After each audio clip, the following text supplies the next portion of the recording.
Good Morning Business, French Tech. 6h42 sur BFM Business et sur RMC Découverte. C'est l'heure de notre French Tech et aujourd'hui c'est Gaëtan Sévérac, cofondateur et directeur général de Naïo Technologies qui est avec nous. Bonjour. L'une des 20 plus grosses agritech françaises. Vous avez déjà levé 40 millions d'euros. Vous faites des robots qui permettent de décharger les agriculteurs des tâches sans valeur ajoutée. C'est quoi ces tâches ? Alors la principale, c'est vraiment le désherbage mécanique, qui est la tâche la plus pénible et la plus répétitive qu'on puisse trouver dans l'agriculture, tout type de culture confondue.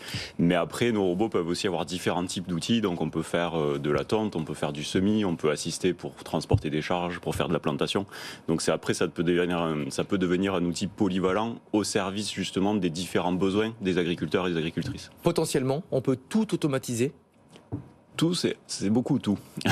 On peut automatiser beaucoup, c'est sûr. Pour moi, l'enjeu, techniquement, on peut envoyer des robots sur Mars. Voilà. Mais après, c'est une question de coût, de bénéfices pour les agriculteurs aussi. Donc, il faut commencer par automatiser les tâches qui ont de la valeur ajoutée et où il va y avoir un retour sur investissement pour les agriculteurs. Alors, on a invité notre spécialiste robot. En plus, moi, je suis depuis des années. Naïo, c'est une boîte incroyable. Ouais, c'est une boîte absolument géniale. Alors, on en voit quelques-uns pour ceux qui nous regardent à la télé derrière de ces robots. Parce qu'il y en a vraiment de toutes formes et de toute taille. Il y a des tout petits robots. Une tâche et il y en a qui sont absolument gigantesques. C'est un robot, un type de culture. Donc, on a par exemple un petit robot pour les vignes en Champagne qui sont étroites. On a un grand robot pour les vignes plus classiques. On a un petit robot pour le maraîchage diversifié. Un grand robot pour les producteurs de légumes industrie. Et après, sur le même robot, on peut changer différents outils. Et technologiquement, alors, il faut que vous nous expliquiez comment ça fonctionne. Parce qu'il y a de l'intelligence artificielle. En fait, c'est des caméras qui vont, par exemple, analyser, faire la différence entre ça, c'est une feuille de salade, ça, c'est une mauvaise herbe, donc je récupère la mauvaise herbe. C'est comme ça que ça fonctionne. Exactement. Alors, on va dire, il y a différents types de capteurs. Ça va du GPS que tout le monde connaît jusqu'à la caméra, des capteurs laser aussi, des capteurs de contact, tout bête pour la sécurité. Mais c'est important. Et donc le robot, grâce à ça, peut à la fois naviguer dans un champ et éviter d'écraser des humains, bien sûr, et aussi éviter de couper des salades, parce qu'on est là pour les désherber, pas pour les couper. Donc ça fait partie justement de cette intelligence artificielle et de tout ce que le robot est capable de faire pour réaliser sa tâche en toute sécurité. Vous travaillez avec la photo aussi, on reçoit de plus en plus de boîtes qui bossent avec la photo. Hier, c'était une autre agritech qu'on avait avec une photo, ils pouvaient savoir si le blé était bon ou pas. Il y a aussi ce système-là chez vous ou pas ? Il y a aussi des capteurs, oui, même si nous, aujourd'hui, encore une fois, en parlant juste pas technologiquement, mais de valeur ajoutée pour l'agriculteur, on se focalise sur des tâches plutôt au sol, des actions. Et la collecte de données, c'est des choses qu'on a déjà testées, soit tout seul, soit en partenariat justement avec des sociétés comme celle que vous avez reçue, parce qu'on peut intégrer leurs capteurs sur nos machines pour donner aux agriculteurs encore plus de valeur ajoutée pour chaque passage du robot. Donc aujourd'hui, ce qu'on commercialise, c'est plutôt désherbage semis. Et demain, ce qu'on peut débloquer comme valeur ajoutée, c'est collecte de données, outils d'aide à la décision. Alors justement, collecte de données, aide à la décision, est-ce que les robots peuvent être une solution au risque de sécheresse en optimisant par exemple l'arrosage de manière beaucoup plus efficace que les arrosages sur toute une parcelle? Oui, il y a une start-up française justement qui bosse sur cet arrosage spécialisé et les robots peuvent aider de deux manières. Donc soit directement sur de l'arrosage de précision, soit encore une fois sur de la partie tout ce qu'on regroupe sous l'intitulé agriculture de précision. Donc c'est être capable de donner plus d'informations pour mieux gérer son système par tous les agriculteurs. Combien ça coûte aujourd'hui des robots comme ceci? Alors j'imagine que la gamme de prix varie parce que les robots, encore une fois, sont différents. Mais et quel type d'exploitation ça peut intéresser? Parce qu'on parlait de remplacer le désherbage manuel. J'imagine que c'est plutôt pour des exploitations bio du coup, parce que sinon on fait pas du désherbage manuel dans l'agriculture intensive. C'est ce qui est intéressant, c'est pas que pour les bio. Donc bien sûr, peut-être la moitié de nos clients à peu près sont en bio, mais pas tous. Parce que il n'y a pas d'agriculteur qui met du désherbant chimique par plaisir. Il y a besoin de désherber, voilà. Donc ils sont tous en recherche d'alternatives. Et il y en a beaucoup qui sont soit pour des raisons techniques, légales, des labels comme le HVE, etc. Soit pour des raisons environnementales, de conviction, veulent se passer du désherbant sans être en bio.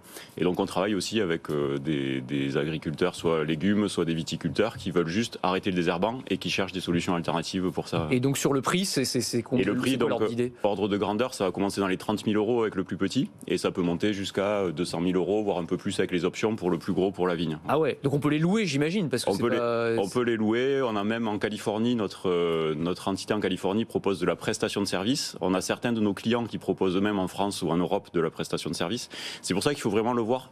C'est un investissement, bien sûr. Par contre, ce qu'il faut regarder, c'est le retour sur investissement, encore une fois, et ça va assez vite avec le désherbage. Vous parlez de la Californie, justement, le développement international, ça fait partie des priorités? Ça fait partie des priorités du moment, et justement, la dernière levée de fonds qu'on a clôturée en décembre dernier, nous a permis d'investir de nouveau sur du développement international. On avait pas mal ouvert l'Europe, le Canada, la Californie. Et donc maintenant, le but, c'est de continuer l'expansion en Europe et d'ouvrir de nouveaux États en Californie.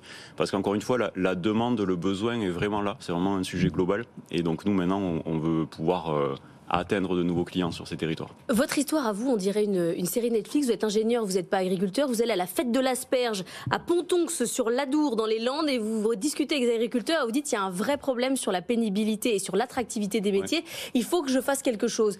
Il y a ce type de profil là au salon de l'agriculture, dans la ferme digitale, des ingénieurs couplés à des agriculteurs qui réfléchissent ensemble. Alors c'est très important. Moi j'ai la chance aussi d'avoir rencontré, vous êtes bien renseigné sur la fête de l'asperge. Derrière, il y a une omelette géante, je vous le recommande tous les 1er mai. Je vais y aller, merci. J'ai eu la chance moi de rencontrer donc mon associé, qui lui est issu vraiment d'une famille d'agriculteurs, voilà, qui a grandi au cœur de la ferme, on va dire, et du coup qui apporte cette vision justement utilisateur final et agriculture. Bon, ça permet d'être complémentaire, mais pour moi c'est essentiel. Si on ne veut pas juste faire de la techno-push, comme on dit en anglais, juste pousser de la technologie. Mais on voit ça, hein, Anthony, dans les startups aujourd'hui, ce duo agriculteur-ingénieur. Mais de plus en plus, évidemment, parce que l'agriculture fait appel de plus en plus à la technologie. La data, ça fait partie aujourd'hui des exploitations. On utilise des drones agricoles, il y a la robotique, les tracteurs sont maintenant quasiment autonomes, c'est presque des voitures autonomes, c'est absolument dingue. Et il y a un dernier enjeu, parce qu'on parlait de l'enjeu de la pénibilité, mais il y a un autre enjeu auquel vous répondez, c'est la pénurie de main-d'œuvre aussi, parce qu'on oppose souvent, on dit les robots, ils vont prendre tous nos emplois. Là, en fait, ils vont pourvoir des emplois que personne ne veut plus faire. Oui, exactement. Et la pénurie de main-d'œuvre, c'était déjà vrai il y a 10 ans, à cette fameuse fête de l'asperge. Un des agriculteurs l'avait illustré en disant les jeunes, c'est tous des feignants, ils veulent plus travailler. Bon, ça avait initié la discussion. Le fait est qu'il y avait une pénurie de main-d'œuvre déjà. Elle n'est que plus exacerbée. On l'a vu en Europe avec le Covid, mais c'est partout pareil. On a des appels entrants tous les jours depuis l'Inde, l'Afrique, voilà.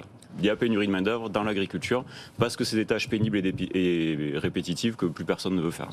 Merci beaucoup, Gaëtan Séverac, d'être venu en plateau, cofondateur, directeur général de Nayo Technologies.